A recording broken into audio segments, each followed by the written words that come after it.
Hey guys, Political Junkie 2414 here, and welcome back to my next Senate analysis video for the 2022 midterms. So today we're going to be doing, we're going to be focusing on the next Rust Belt state, the next competitive Rust Belt Senate election um, in the midterms, and that's the state of Ohio. Now, this race has been really interesting. It's between Republican J.D. Vance, a former author and former critic of former President Donald Trump, who has since gotten Trump's endorsement and has moved far to the right, versus Democratic Congressman Tim Ryan.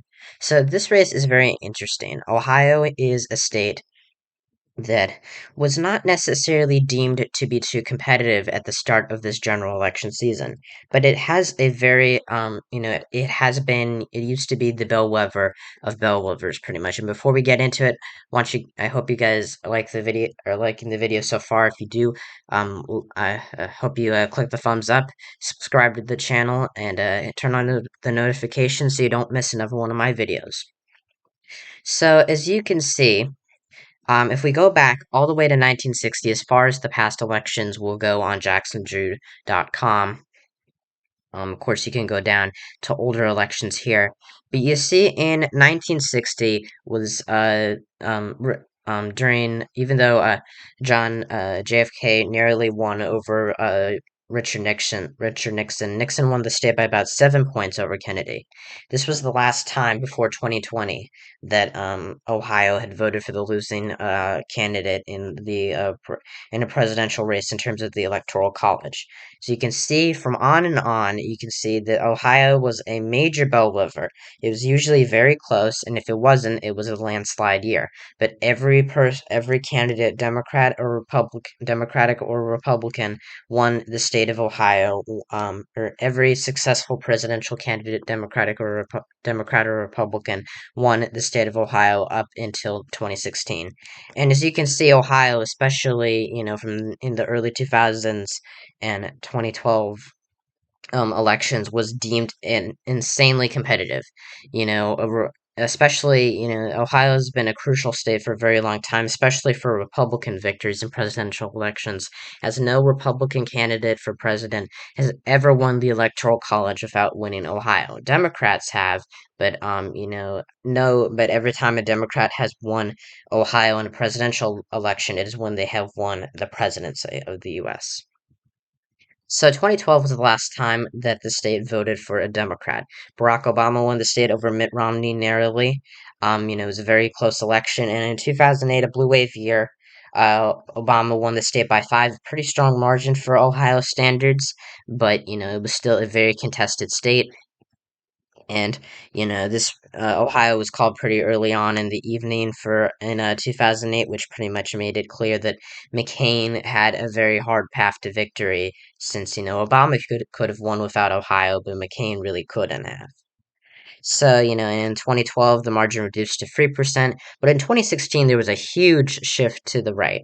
And Donald Trump was a very good candidate for the Rust Belt region. As you can see, he was the first Republican to win Iowa since George W. Bush in 2004, the first to win Wisconsin and Pennsylvania since Reagan in 1984, and the first to win Wisconsin since 1984, and the first to win Michigan and Pennsylvania since George Bush Sr. in 2008. Sorry about that. I was looking at some messages on my phone. But as you can see, Trump was very good for the Rust Belt. He was even able to win Maine's second congressional district, something that no Republican since Bush Sr. had done. And Bush Sr. was the last Republican who won the statewide vote in Maine. But you can see that in Ohio and Iowa especially, these states trended far to the right compared to how they were in 2008. As you can see, a 3-point Democratic victory translated into an 8-point Republican victory. And Hillary Clinton, though she was expected to win nationwide, she wasn't expected to win Ohio, but she wasn't expected to lose it by this much. I think it had a lot to do with the white working class voters, the unions, similar story in Iowa, and just terrible turnout for Hillary Clinton. Let's compare the past elections, 2020 to 2016. Let's look at the shift to the right in Ohio. Let's look at the presidential shift in 2016 in Ohio compared to it in 2012, or compared to the results in 2012. Republicans did 11 points better than they did in 2016 than they did in 2012. So that was a really good sign for Republicans. In 2020, the state was hyper competitive once again, but Trump was expected to narrowly win it, even though Biden was positioned for pretty much a landslide nationwide. Trump was expected to narrowly win Ohio. We can look back at the polls, and it was just it was insanely close. Trump was leading by close to 1 percentage point or less than that. Most polls. But he was expected to win very, very narrowly by just a point. But what ended up happening is the state barely shifted to the left. Trump won 53% of the vote to Joe Biden's 45% of the vote. It was an 8 point difference. It was, like a 0.1% difference. Literally nothing really changed. So you can see 0.1, there's a 0.1% shift to the left. I think it was probably the least, yeah, it was like the state that shifted the least, or one of the states that just stayed the most stagnant in the 2020 election. Now, so let's get on to the Senate race, because I've been rambling about Ohio's politics. Basically, you guys know it's by this point that it's, a Republican-leaning swing state. It's not a safe red state, at least not yet, but I expect it to be in the future. However, it does still have some of its competitive nature left. So, what ended up happening in the Senate race, there was a lot contributing to its competitive nature. First of all, the incumbent Republican Senator Rob Portman, known as a moderate in the Senate, is retiring, and he announced his retirement. Actually, it was a pretty surprise. It was a surprise retirement, from my understanding, back in January of 2021. And his retirement pretty much opened up the Republican primary. Now, J.D. Vance was not by any means known, to really the general public. Well, not he wasn't. It was not that he was necessarily not known. He had, written a book had written a book called Hillbilly Elegy, which was basically about his experience growing up in rural Ohio, and it kind of explained some, I guess, how some Trump supporters, the personality of some Trump supporters. And Vance was a very big critic of Trump in 2016, even going so far as to say that he would vote for Hillary Clinton, reluctantly over Donald Trump. But as you can see, Josh Mandel, who was the former state treasurer of Ohio, was leading in the polls for most of the campaign season. Mandel was, he was the Republican nominee for Senate in 2012 against Sherrod Brown. He lost by 6 points to Brown, which is relatively okay because Brown is a very strong incumbent. The race was expected to be more competitive than it actually was, but Democrats outperformed nationwide in 2012. And Mandel, you would think he was a really good candidate, right? Well, the thing is, he wasn't the best candidate, but the thing is, he's run a campaign before. He had shifted far to the right, excuse me, in this most recent campaign, going so far, he was pretty much a Trump extremist, but he didn't, and he was expected to win the primary for the majority of the campaign season, and it seemed like he might drag down the race for the Republicans. This primary was competitive for months, but it was still expected Mandel would win, and he would become the next senator from Ohio because it was expected that whoever won the Republican primary was more than certain to win the general election, even though this race would have been slightly competitive. But Trump made an endorsement in J.D. Vance, who had, shifted far to the right as well, and had gotten Trump's endorsement and thus won the Republican primary fairly narrowly, but it was a pretty decent showing. This was, of course, one of the first primaries of the year. It was May 3rd. Along with Indiana, and I think it was just Ohio and Indiana on May 3rd. But yeah, J.D. Vance won the Republican nomination. I'm sorry if you can hear my phone going off, but I got to keep doing this video. So Vance won the Republican nomination, Tim Ryan pretty much won the Democratic nomination as expected. He won it by over 50 points. Not a big, difference there. And Tim Ryan's a good candidate because he has been moving to the center on a lot of issues. He's been, a frequent Trump critic, as most Democrats are, but he's more, moderate than some of the other Democrats running for Senate this cycle. He has been pointing out his similarities to Trump, where he voted with Trump on this, and, where, he pointed out how, he's running on more of an economic standpoint and, talking about trade and taking on China, which has gotten him some blowback from the left. But he's been trying to run a very a very centrist campaign because he knows that he cannot win if he does not win. He can't win the Senate election if he doesn't appeal to the Trump voters. And as you can see in these polls, he seems to be doing very well in Ohio. Now, I know, what I said about Ohio being, very a very right trending state, and it expecting to not be in that to not be that competitive in the Senate election, but Tim Ryan has been doing very well in polling, and I will say that there have been a lot of undecideds in these polls, and they have been mostly Democratic sponsored.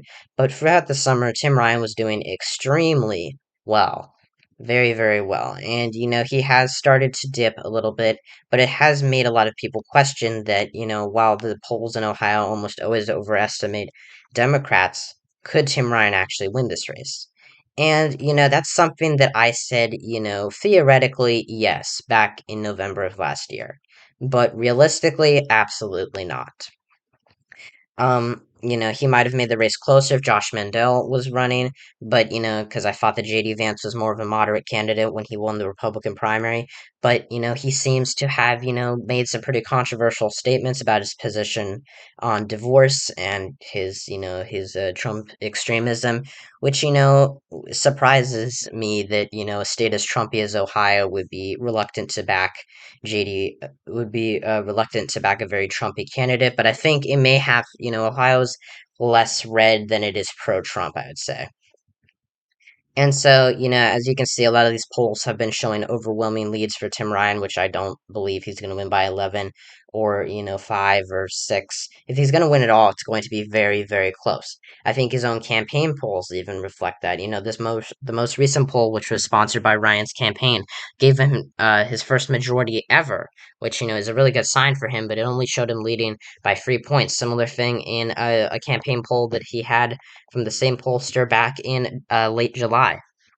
So as you can see, Ryan's own campaign polls might be more accurate than the other polling organizations that are conducting or that are polling this race. The Trafalgar Group and Emerson College have put Vance back up, and that has boosted him in the polling average. The 538 polling average currently gives Ryan a 2 point lead over JD Vance. The overall the Real Clear Politics average has Vance up by nearly 4. And when you combine those two polls together and divide them, you get the polling average of those two averages. Vance is up by 1. And I don't think that Tim Ryan is going to win this race, but it's the most possible that it's ever been. Right now, I have Ohio as a lean Republican state. I had it as likely for a very long time. Throughout the summer, I think it was July. I think the first time, yeah, it was July when I first put Ohio in the lean category. Then I moved it back up to likely, and then back down to lean, and it has been there since. And I think that that's where it's going to be. JD Vance had, this was a race that Republicans have, been panicking about pretty much. Mitch McConnell and Rick Scott, or Mitch McConnell came in and, dumped a bunch of money into Ohio in particular because, to bail out JD Vance because the race has been getting so close and Republicans are worried. Because if they lose Ohio, the math isn't there for them to win the Senate. If they're losing Ohio, let's say Ohio goes blue, they're not winning Wisconsin, probably. They're not winning Pennsylvania. They're not flipping any Senate seats. They might even lose North Carolina. I would say North Carolina is a more probable flip than Ohio is at this point. And I will say, that while Ohio is a red state, it is still a somewhat competitive state, and it's becoming increasingly more competitive. It is not as pro-choice as some other states are, but Tim Ryan is certainly having a good effect. I do expect him to underperform the polls, and I think that he's going to lose by about 4 points. I think I'm going to put out an election night fairly soon, if not right before the November election. And you guys will see, unless something changes. But this is my county map. I have Ohio, Ryan flipping Wood County and Lorain County, but besides that, the map stays entirely identical to the 2020 election. So yeah, that is pretty much all I have to say about the state of Ohio becoming increasingly competitive. I still don't think Tim Ryan's going to win. It will take a whole lot. But when with an environment where Democrats are being boosted by the Roe v. Wade, the overturning of Roe v. Wade, and them countlessly outperforming in these House special elections, it brings into question, can Ryan actually win this race? Can the polling actually be wrong? And it's not necessarily that it favors JD Vance right now, although, the overall average, has Vance up by 1 point, but who knows? This race could be a sleeper flip for Democrats, but I still think that it's less likely than Pennsylvania, Wisconsin, and North Carolina. But if Ohio does flip to Democrats, I am supporting Tim Ryan in this race. I hope he wins, but I don't think he will. And I have tremendous respect for him. Kind of playing the bait, as unbiased election predictions kind of says. Baiting Republicans to spend money on the race that's more solid for them, which turns their attention away from pickup opportunities in Nevada, Arizona, Georgia, and holding on to Pennsylvania and even New Hampshire. Although I do think that, once Don Bolduc does get the nomination, I do think that that race is going to move into likely Democratic. So I think New Hampshire is pretty close to being gone for the GOP. But yeah, I think that's going to do it for this video, guys. Hope you enjoyed it. Make sure to like and subscribe to the channel. Share it. Share the video. Turn on notifications so you don't miss another one of my videos. Check out my non-political channel, Interactor127, if you want to talk about non-political stuff, because, it can get nasty, but it is fun to talk about this kind of stuff. I'll see you guys soon with another video. I think I'm going to make a video on how on the Trafalgar polls and, how inconsistent they are. But, I've been, pretty busy this past week. And yeah, I'll try to get some more videos out. Things are getting, pretty busy in my personal life, but I'm gonna try to keep up. And yeah, hope you guys enjoyed the video. Check out my comrade Growling Zoo 666, and I'll see you guys next time when I talk about all things politics. See you.